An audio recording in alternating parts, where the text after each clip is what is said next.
Good day, everyone. It's Mr. Ekex here again. Welcome back to my channel.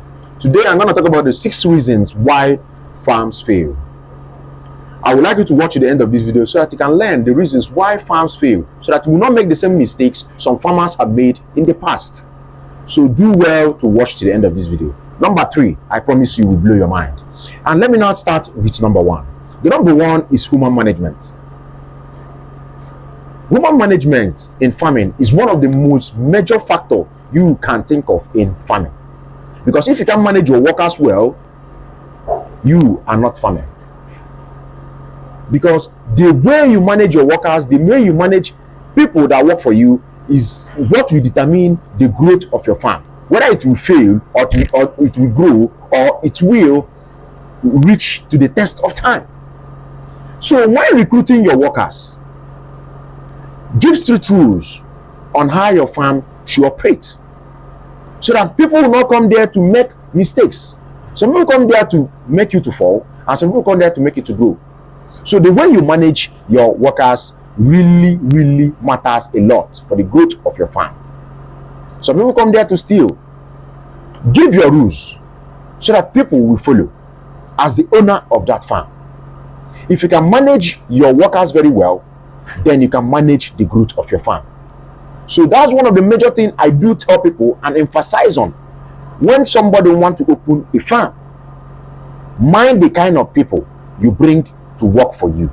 Be very careful, be selective, and try to conquer the power of discipline in them, so that not tomorrow someone will steal, not tomorrow someone will make a grave mistake that can bring to the downfall of the farm by bringing in diseases, not following the necessary and adequate rules that governs the farm. So when you are recruiting workers, mind and be careful of who you bring into your farm. The second one I want to talk about is the cost of production. Cost of production can be the cost. It requires you to know the cost of the animals, the cost of feed, the cost of paying your workers, the cost of maintaining the equipment in your farm. This matters a lot. When you know the cost of all this, then you can know whether you're on profit or you're on loss for a particular product you're trying to bring into the market.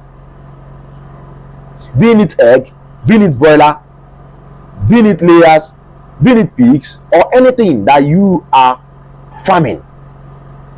So try to know and try to manage your cost of production, because most farms fail when cost of production is not bigger than the profit they are making in the farm. Before you know it, the farm start running down, the farm start lacking resources. So try as much as you can to manage the cost of production.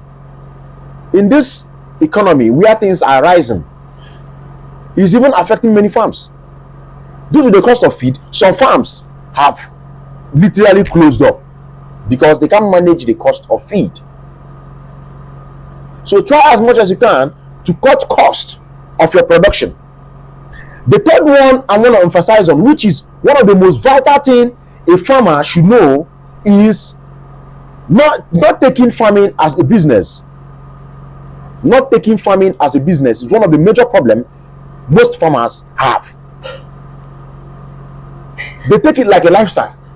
Farming is not supposed to be a lifestyle. You're supposed to take farming, if you want to succeed, as a business. So try as much as you can to take your farming very serious as business. This brings anything that brings in money for you daily, weekly, monthly is a business. So try as much as you can to take farming as a business and not a lifestyle. That's the third thing I want to emphasize on this particular teachings today. And the fourth thing I want to emphasize on is not having an area of specialty. Most farmers are jack of all trades.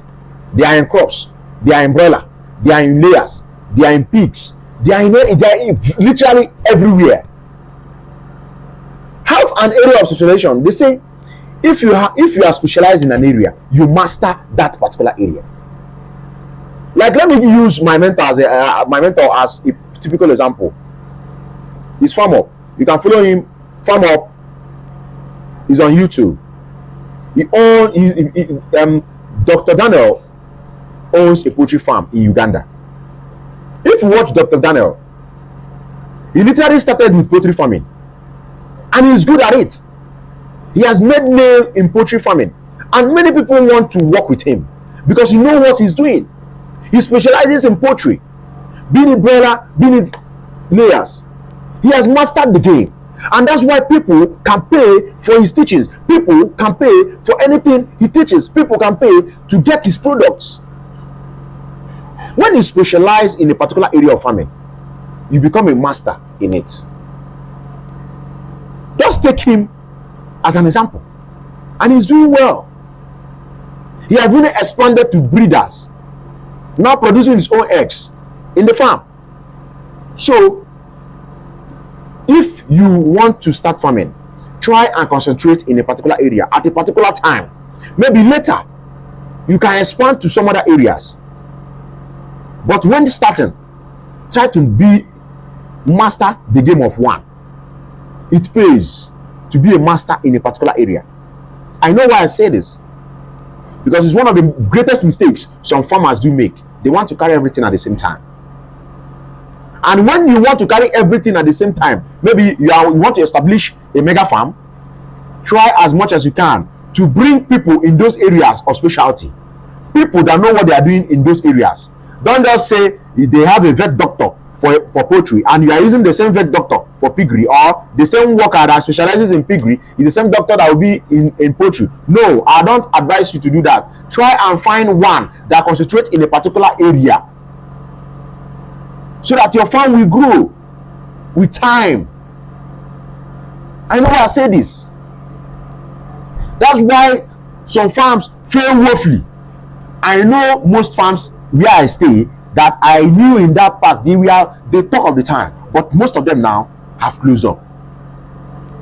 I know I'm saying this, so that you not make the same mistakes these big farms made in the past. Knowledge. Okay, the number 5 thing I want to talk about today is not seeking knowledge of that particular thing you are doing. Some farmers are so crude. They live in the past. They don't grow.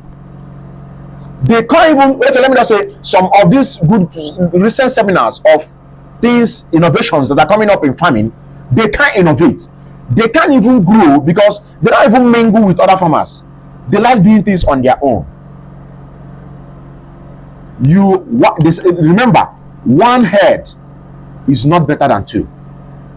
Two heads are better than one. I will always say that. Two heads are better than one. Try as much as you can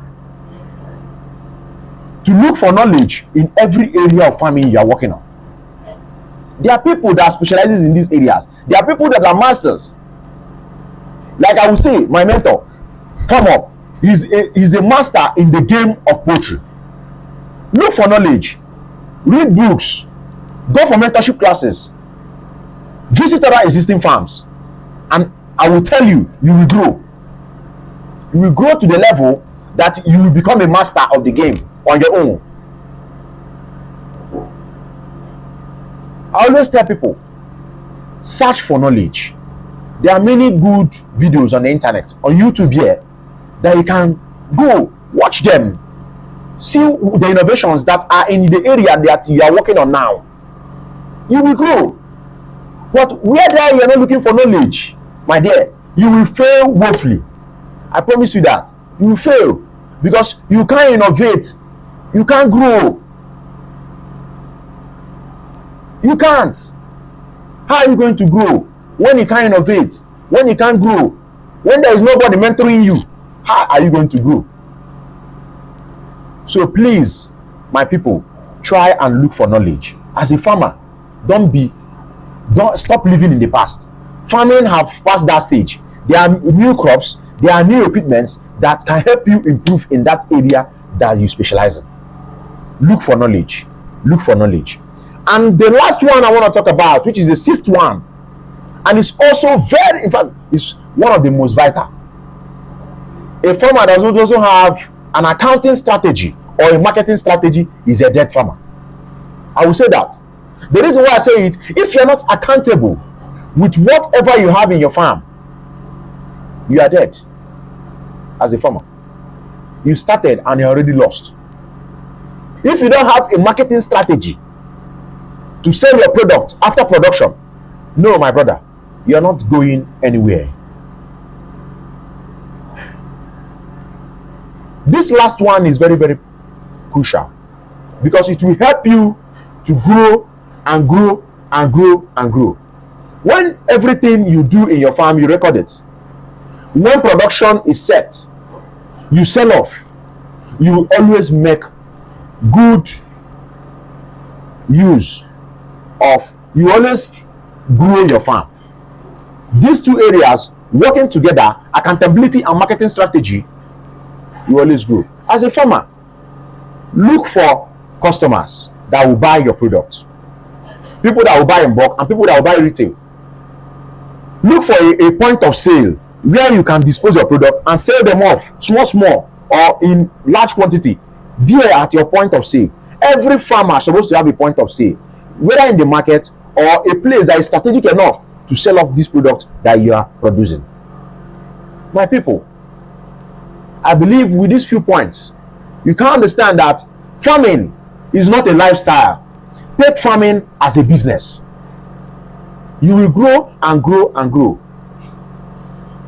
I will leave this point of mine here, and I would like you to also, if you have any that you want to add, I would like you to just leave a comment on the comment section. I will gladly address and also try to add it in my next videos. I love you all, and we also like you to grow with me in this my farming movement which have started on this channel. Every man, every woman should start farming today. Don't hesitate to start farming, no matter how small. And with these points that I've given you today, you will establish and grow very well in your family. Thank you very much.